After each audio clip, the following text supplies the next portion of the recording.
Baik. Assalamualaikum warahmatullahi wabarakatuh.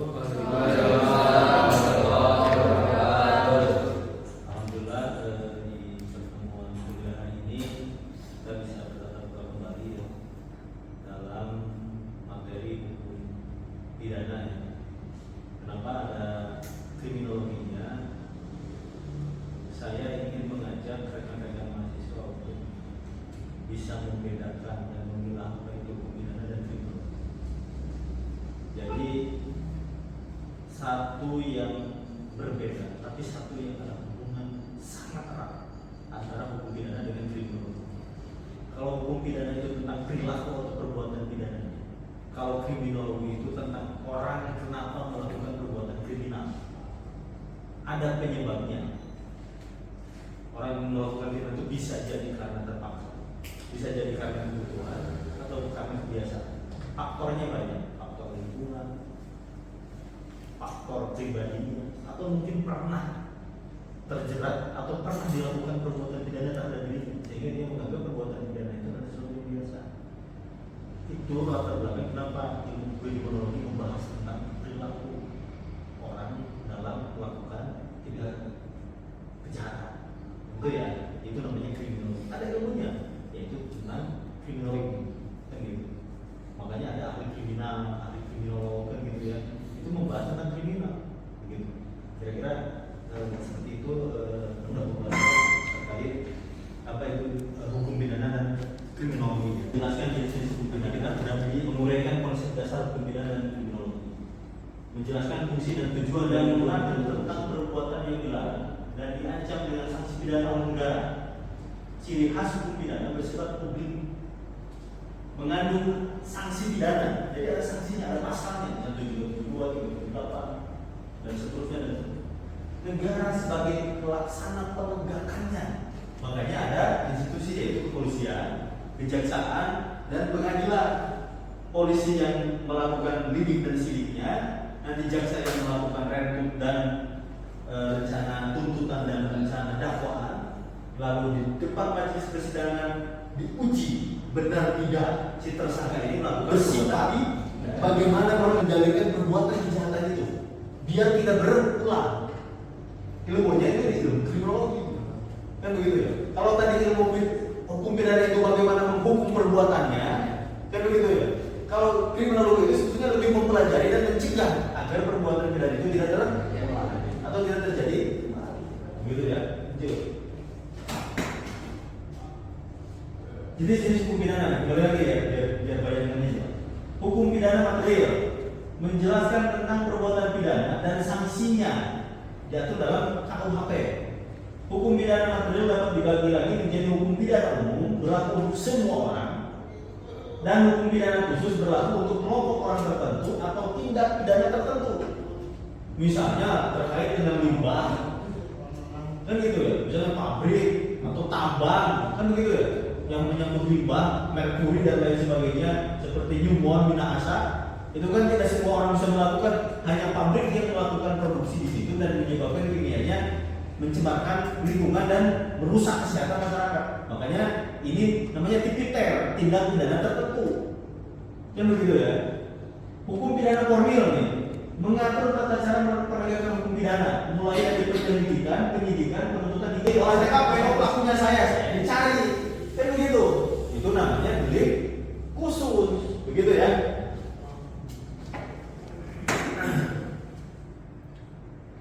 Lanjut, ini konsep dasar kriminologinya ya. Kejahatan sebagai gejala sosial, ini konsep kriminologinya. Teori-teori kriminologi itu ada teori biologis, ada teori psikologis, ada teori sosiologis. Teori biologis berfokus pada faktor-faktor bawaan atau biologis yang mungkin mempengaruhi kecenderungan seseorang untuk melakukan kejahatan. Teori psikologi berfokus pada faktor-faktor mental, emosional yang dapat mendorong seseorang untuk melakukan kejahatan. Teori sosiologis berfokus pada pengaruh lingkungan sosial dan budaya terhadap perilaku kriminal.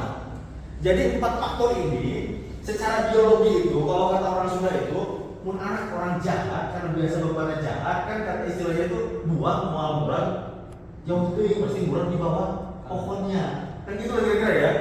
Itu ada faktor biologis. Lalu ada faktor psikologis, karena ditekan, dipres, mentalnya dikurung, disiksa, akhirnya dia melawan, melakukan penusukan. Faktor psikologi bisa jadi stres, tertekan kan, melakukan perlawanan, berontak, akhirnya ada korban meninggal dunia.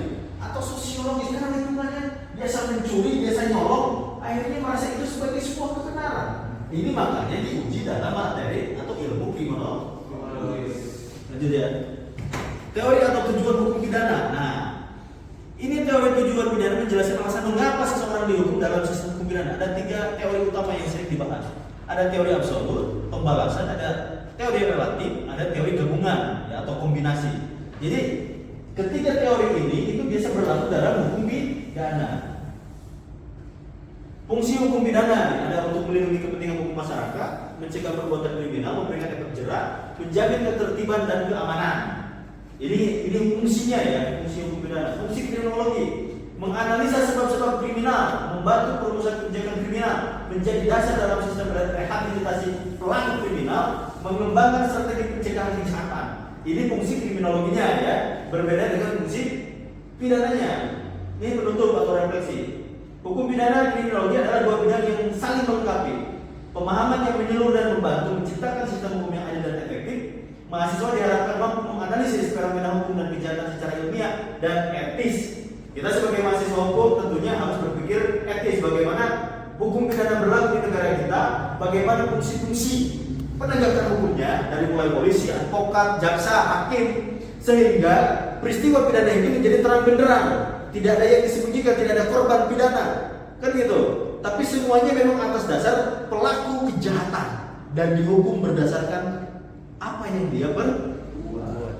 Nah, kriminologi bagaimana menganalisa secara psikologi, secara sosiologi untuk biar tidak terjadi perbuatan-perbuatan kriminal di masyarakat, sehingga tidak merugikan masyarakat secara umum. Gitu ya. Lanjut. Kita diskusi nih, ada pertanyaan. Silakan, sebelum ke kuis nih, diskusi dulu. Boleh bertanya? Sebutkan nama. Silakan. Ya, saya ingin bertanya Pak. Ya. Nama saya Rizky Muhammad Ya, dulu. Ya, saya ingin bertanya terkait tentang materi hukum pidana dan kriminal di sini. Dari yang saya tangkap dalam materi Bapak tadi berikut, saya ingin bertanya tentang sejauh mana efektivitas si hukum pidana dan kriminologis ini berlaku di Indonesia, juga bagaimana reaksi Bapak atau refleksi Bapak terhadap kasus yang terjadi di belakangan ini, yaitu kasus Tom Lembong yang diiming-imingi dia tidak melakukan tindak pidana atau pidana khusus yang dia tidak terbukti tapi dihukum pidana. Ya. Oke, yang pasti hukum pidana itu ada untuk mengatur ketertiban masyarakat. Terbayang tidak kalau perbuatan pidana itu mengalami diri kita atau mengalami keluarga kita, lalu tidak ada hukum yang menjerat pelaku, merasa adil tidak? Tidak kan? Justru hukum pidana ini ada untuk memberikan rasa keadilan terhadap semua masyarakat, semua lapisan masyarakat, baik yang ekonominya rendah, sekalipun Tom Lembong. Tom Lembong itu kan walaupun sudah divonis, dia kan merasa tidak bersalah. Silahkan melakukan upaya banding. Kan begitu ya, atas putusan 4,5 tahun dan denda 750 juta kan begitu ya. Silahkan segera melakukan banding bahwa peristiwa yang menimpa Tom Lembong itu tidak seperti yang dituduhkan atau yang diponiskan oleh pengadilan tipikor. Silahkan buktikan, sampaikan nanti dalam kontra memori banding. Namanya ya, jadi ngajuin banding, muat kontra memori bandingnya. Sampaikan bahwa peristiwa ekspor gula itu bukan atas dasar keinginan saya, tapi atas dasar perintah. Karena ketika itu saya menteri perdagangan. Peristiwa yang terjadi atas peristiwa korupsi yang mentersangkakan Tom Lembong, bahkan memponis Tom Lembong dengan ponis yang sudah kita ketahui bersama di berbagai media. Kira-kira begitu ya. Yang lain, silakan. Nih, coba bertanya. Silakan yang tadi saya sampaikan. Kayak sudah ada bertanya karena sarjana hukum. Ayo coba, atau yang lain. Silakan. Neng, ayo nih. Ayo bertanya. Bertanya. Biasanya rajin bertanya. Namanya bertanya. Bang. Kalau misalnya ini Pak, kan ada kasus misalnya yang dihukum buat dikasih jerat si yang buat kasus itu. Nah kalau yang misalnya yang nyiksanya, yang nyiksanya itu misalnya polisi. Nah si polisi itu bisa kena pidana nggak sih Pak, kalau misalnya memberi hukuman dengan yang berlebihan? Oh pasti. Terbukti Kadif Propam selevel Freddy Sambo sempat viral beberapa tahun yang lalu. Terbukti kan hukumannya luar biasa kan? Luar biasa hukuman. Karena terbukti melakukan perbuatan pidana terhadap Brigadir Joshua yang notabene aju. Karena terbukti memang perbuatan itu dilakukan oleh Freddy Sambo, akhirnya Freddy Sambo bahkan diberhentikan dari keanggotaannya, walaupun pangkatnya Kadif Propam, Mayor Jenderal. Jadi tidak artinya vonis hukuman itu hanya berlaku bagi orang-orang biasa.